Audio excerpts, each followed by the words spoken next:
on what happens after a human right is exercised. The consequences that someone has to face are tremendous. Again, there is a question, a quest in some way, an academic discussion on the differences between formal democracy and real democracy. Formal democracy has its own indicators. Real democracy is a topic that it requires more study, more approach. But the problem here is that most countries pay attention to formal democracy indicators.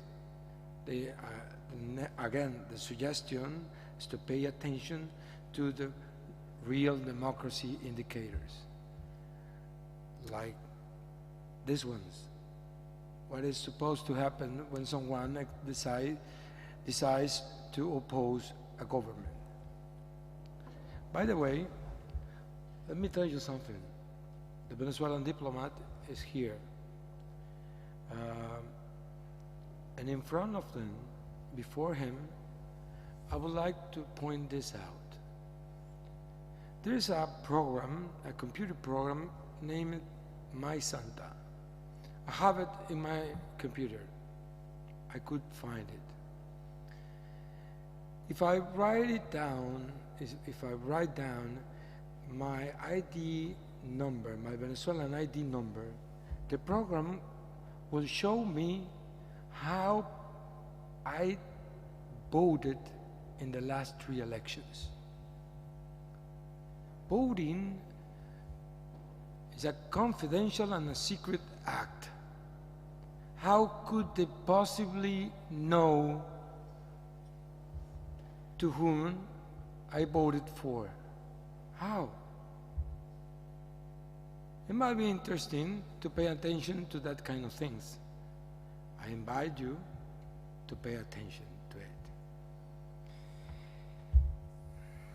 In some way, it is real and it's true that there are 2 different kinds of Latin American governments. I just said that. But we have to pay attention to those that are not exercising leadership. They're just exercising authority. And they are exercising authority from authoritarian positions. I would like to invite the European Union through the Czech Republic to pay attention to that kind of aspects. Finally, it is painful to have political prisoners in this century, but we have it. Thank you. Thank you, Mr. Petit. Well, the next one to answer the questions will be José María Argueta.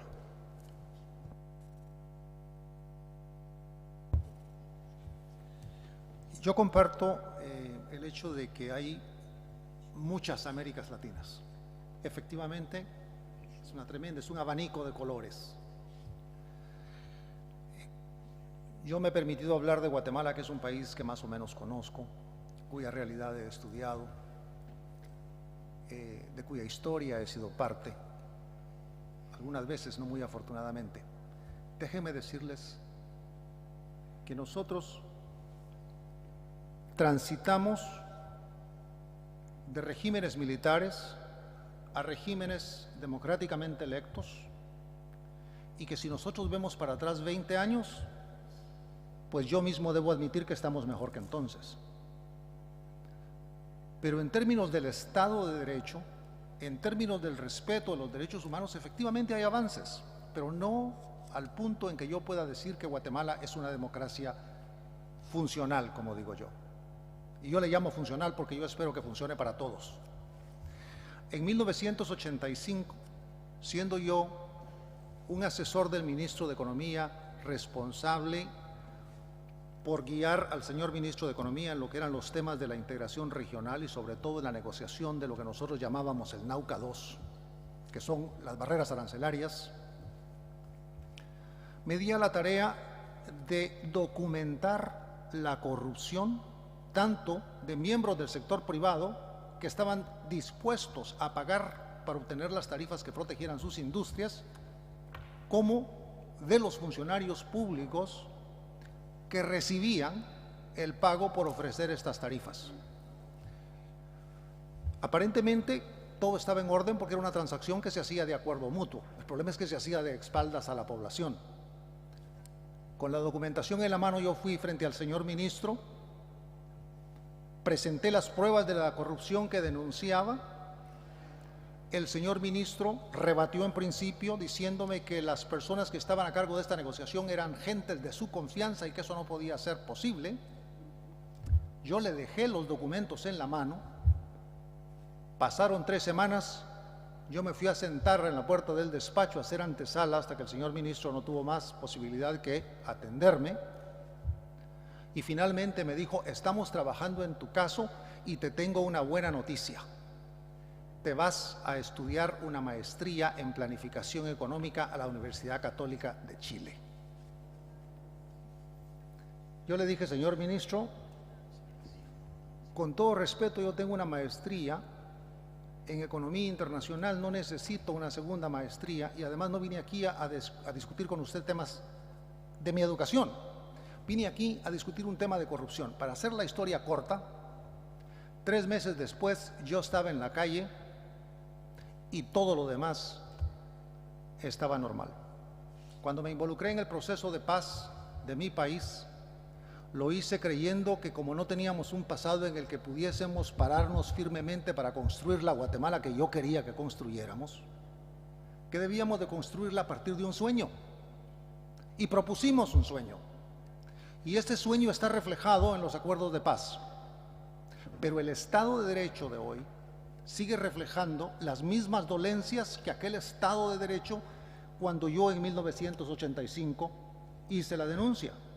Entonces la pregunta es: ¿hemos realmente progresado? ¿Importa realmente si somos azules, blancos, negros, mestizos, mayas o de ascendencia o descendencia europea? Yo creo que no. Yo creo que la aspiración debe ser una y tan solo una. Y es que todos debemos no solo ser iguales ante la ley, sino que todos debemos de tener oportunidad de realizarnos como personas humanas. Entonces, entendiendo las diferencias en el tamaño, en la riqueza y en la calidad de las distintas democracias de América Latina, yo sigo pensando que mi aspiración todavía está pendiente y que América Latina tiene todos los elementos para satisfacer esos anhelos básicos que puede tener cualquier latinoamericano, no importa el país en que nazca. Cuando empecemos la discusión con el tema de las migraciones y con el tema de cómo se nos recibe y de cómo nosotros recibimos a los inmigrantes, yo creo que también tengo una opinión que ofrecer. Yo creo que Estados Unidos, con su idea de construir un muro en su frontera sur, no ha contribuido en absoluto a la relación con América Latina. Pero eso lo dejo para la siguiente pregunta. Muchas gracias.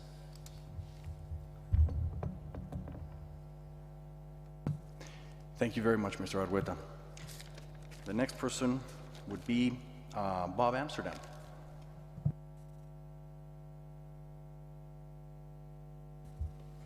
Well, the issue of political prisoners is one to which I'm extremely sensitive. I represent Mikhail Khodorkovsky in Russia. In respect to his clearly political case, I came to Prague to lobby the Czech government to speak, and I was unsuccessful because the Czechs put their own economic relationship with Russia above principle. The issue about Khodorkovsky and his being a prisoner relates directly to Latin America, because what we are asking the Czechs to do is rethink the realpolitik that has gummed up the works for many of us who have suffered as a result of it. We have to separate principle from the massive priority that energy and other issues have taken, because in fact the energy issue and the principle issue are actually intimately tied together. Let me explain. Europe has been silent about Gazprom. Gazprom has been corrupting its politicians. Gazprom has had an immunity and impunity in the true Latin American sense from regulation in Europe. And now, on the strength of this impunity, Gazprom comes to Latin America. Gazprom is part of the Bolivarian pledge to build a circular ring of pipelines around Latin America. And to do this, people understand, the people at Gazprom understand when they do their deals with Morales and Chavez, that you need an infrastructure in these countries of impunity. You need to ensure the media is not strong. You need to ensure that the secret police exist, that political prisoners exist, that crime exists. And I'm not blaming Gazprom for the crime. What I'm saying is there is this tendency, and it is a tendency that's happening in Russia and in Venezuela, to allow crime to explode because it atomizes individuals. It doesn't allow them to get together and think about, as we discussed earlier with one of our colleagues, to think about the political issues. But Gazprom and the issue of transparency is both a business issue and it is a human right issue. We have to fight for transparency in respect to energy as much as we have to fight for transparency in respect to the existence of political prisoners and human rights as a whole. Human rights in terms of the EU has simply not met with realpolitik and survived. Human rights, as you will see happen after the Georgian invasion, when we close our eyes to what's happened and we reopen a partnership negotiation, human rights doesn't have the relevance in Europe it needs to have, and that one would hope the special Czech history would give it. If there is anything we need the Czechs to do in their tenure as a leader of Europe, it is to be Czechs. It is to use the philosophical ability of speaking the truth, thinking through and moving away from the form to the issues of human rights. And Madam Ambassador, I must say quite honestly, I never accept the argument of relativism when it comes to human rights. Because human rights are not being respected in Europe, Europe shouldn't speak to Latin America. Absolutely not. That doesn't help either. And we must forget this argument of moral relativism. We have to remember that the Singapore government uses Confucianism to imprison its dissidents and to have, in the past, have them tortured and kept without charge. We can't allow moral relativism to succeed. The Czechs should be speaking truth to the Latin Americans, just like they should be speaking truth to the Russians. What we all need to do is adopt transparency as the mantra, focus on rule of law, and speak the truth to ourselves and our own polities before it's too late. I think this discussion this morning where Kasparov was starting to make a list of all the European politicians who are now in the ownership of Gazprom, Latin Americans need to worry, because the same pension fund he's established for the Schroeders and the Finnish Prime Minister, I'm sure he'll establish for Latin American political leaders as well. So in terms of these issues of corruption, yes, it is true that it takes two to be corrupt. Germany is finding that out with the massive investigations of Siemens and Volkswagen. But once again, we need to imply and impose conditionality on grants to countries who are not addressing corruption. Those countries that are not addressing corruption and transparency, and they're not addressing the issue of the taxation of their elites, we in Europe should not be funding governments that are unwilling to allow for the taxation of their populace, so that European taxpayers should be funding that burden.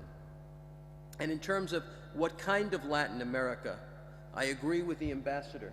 There are many kinds and many types and many regimes within Latin America, and we shouldn't just focus on the negatives. We have to focus on so many of the positives, as we see in Brazil, as we see in Peru. Unfortunately, as we all know, the positives often don't get that attention. But I think it is important that Brazil and Peru, when it comes to their own foreign policies, they should be leading the Europeans in terms of some of these issues. And I have to say, it is a shame, for instance, that this trial of Fujimori has not gotten more attention, because this is such an important legal step in trying to draw a line in the sand in terms of where Peru has to go in the future. It's a tremendous model that many countries need to follow. It is one of the major reasons we have a Putin in Moscow, is that Russia never managed to do what Peru has managed to do. My time is up, sorry. Thank you.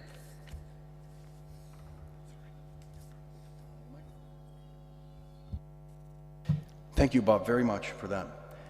The issue of lustration, it's amazing how few countries in Eastern Europe carried that out. Basically, the Czech Republic and Estonia, and they're the only two countries that have not had a serious threat to their constitutionality since the fall of communism. Just a small trivia.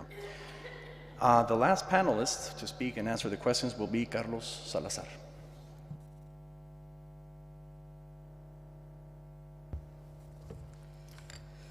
Muchas gracias. Yo simplemente quisiera hacer la observación siguiente. Yo creo que cuando hablamos de relación entre Europa y América Latina, yo creo que podemos hablar de una relación de estados adultos. Yo creo que podemos pretender, yo creo que podemos aspirar a tener relaciones entre personas, haciendo una comparación entre personas adultas. Yo creo que los estados latinoamericanos no merecen ser tratados como niños pequeños. Por lo tanto, si uno hace una observación, yo creo que en América Latina podemos aceptarla, pero también América Latina tiene, los países latinoamericanos tenemos la responsabilidad y la obligación de, cuando notamos que algo no está bien, hacerlo notar. Yo comparto con algunos comentarios. Es cierto que a veces la cuestión de los derechos humanos se puede prestar para hipocresías, para cubrir falsedades, pero es cierto, eso es un posible riesgo. Pero nosotros creo que tenemos la responsabilidad de hacer que este tipo de relaciones sean círculos virtuosos. El hecho de que hay desviaciones, el hecho de que muchas veces la realpolitik nos hace perder el verdadero espíritu de lo que queremos buscar, del verdadero respeto a los derechos humanos, eso no significa que nosotros no debamos aspirar a eso. Entonces yo simplemente me parece que es importante que cuando hablamos de la relación, me ha gustado mucho el comentario el señor Montaner, que es cierto, tenemos una base jurídica común que nos permite hablar un mismo idioma y por lo tanto podemos hablar entre adultos. Y América Latina también tiene una obligación en este sentido de poner el énfasis cuando los derechos humanos no son respetados en otro lugar. Gracias. You still had a couple of minutes if you wanted to add other things. No? Thank you, Dr. Salazar, very much. And I just got a note reminding me that the third country that did lustration in post-communist Europe was East Germany. Although that model is quite specific because it was imposed from West Germany. It was very successful. Joachim Gauck, the head of the Lustration Commission. Anyway, so this concludes. And first of all, I think this was a very successful panel.